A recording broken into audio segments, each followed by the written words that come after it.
Akala nyo ba sa Antipolo Rizal lang may sumikat na champurado? Kung naghahanap nga kayo ng magandang tanawin na marami ng activities at pwede nga magstay overnight at day tour, samahan nyo nga kami at dito lang yan sa may San Mateo Rizal. Makikita nyo nga dyan ay magandang tanawin, maraming activities, maraming puno. Kung gusto mo man mag-refresh ng utak dahil nga babad ka na sa trabaho, tara, samahan nyo kami. Papunta na nga kami pero 2 minutes away nga lang ito kung saan kami nakatira ngayon. Pero kung galing ka nga dito sa may Marikina, less than 30 minutes ka kung nakamotor ka o nakasasakyan. Nakarating na nga kami at dito nga yan matatagpuan sa may UCM sa may Silangan San Mateo Rizal. Akyat mo nga galing sa gate, ito na nga agad ang makikita mo na sobrang ganda at parang gusto mo na nga bumaba ng sasakyan. Ang sarap siguro sa gabi dito, lalo na kung magdadala ka nga ng inyong camping chair tas bibili ka na lang sa kanila ng kape. Ang nakakatuwa nga rito, pet friendly nga sila, kaya naman dinala namin si Boba rito at tuwan-tuwa nga ang gaga.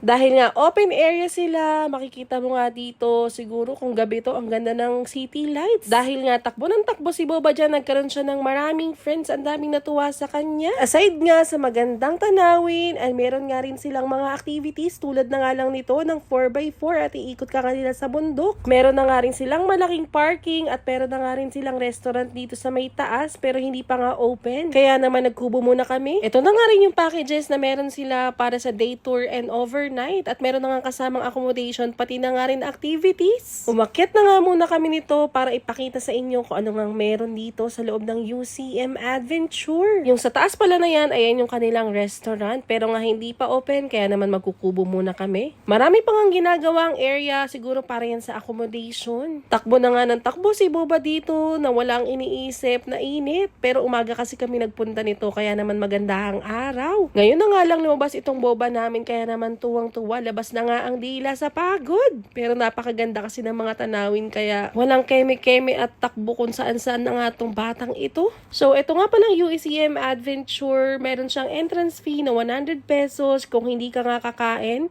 hindi ka mag-a-avail ng kanilang mga activities or hindi ka nga mag-check-in. Pero kung ikaw naman ay magda-dine-in, mag-accommodation o kaya naman mag-a-avail ng kanilang activities, libre na nga ang kanilang entrance fee. So sa kanilang accommodation, ito nga yung sa kanilang makikita mo. Sa harap ng inyong kwarto, meron ngang magandang view. At may kasama na nga rin breakfast ang kanilang mga accommodation dito. Sa mga activities, meron nga rin silang horseback riding here. Nag-ikot-ikot nga lang ang mga mima. Kaya makita mo dito, pagod na nga ang daddy kahahabol kay Boba. Ang sarap pumunta dito sa umaga, tas magpapaint ka lang ng likod.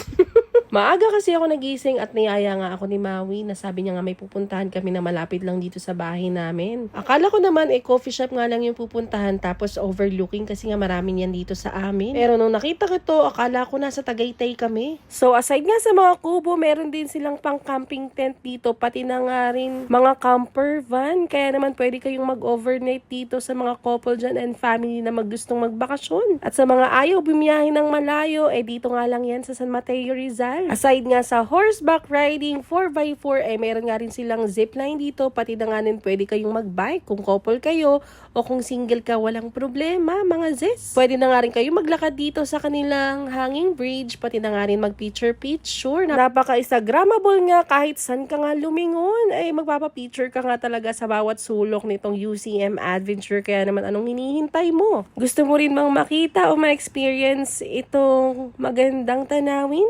Pati na nga rin ang mga activities nila. Gusto mo rin bang mag-enjoy katulad ni Boba?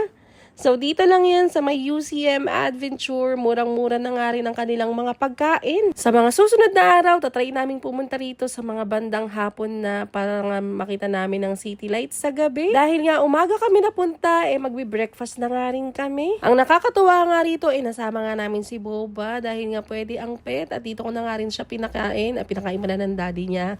Habang ako namimili na nga kung anong o-orderin namin at nirtirpang ko nga kumain itong champurado. Actually, ube champurado ito at napakasarap niya nga. At kaya kung naghahanap ka ng lugar na malapit lang sa city at gusto mo mag-refresh, magandang tanawin, pumunta na nga lang din kayo dito sa may UCM. Super affordable at recommended nga rin ang kanilang mga pagkain. Yun lang, bye!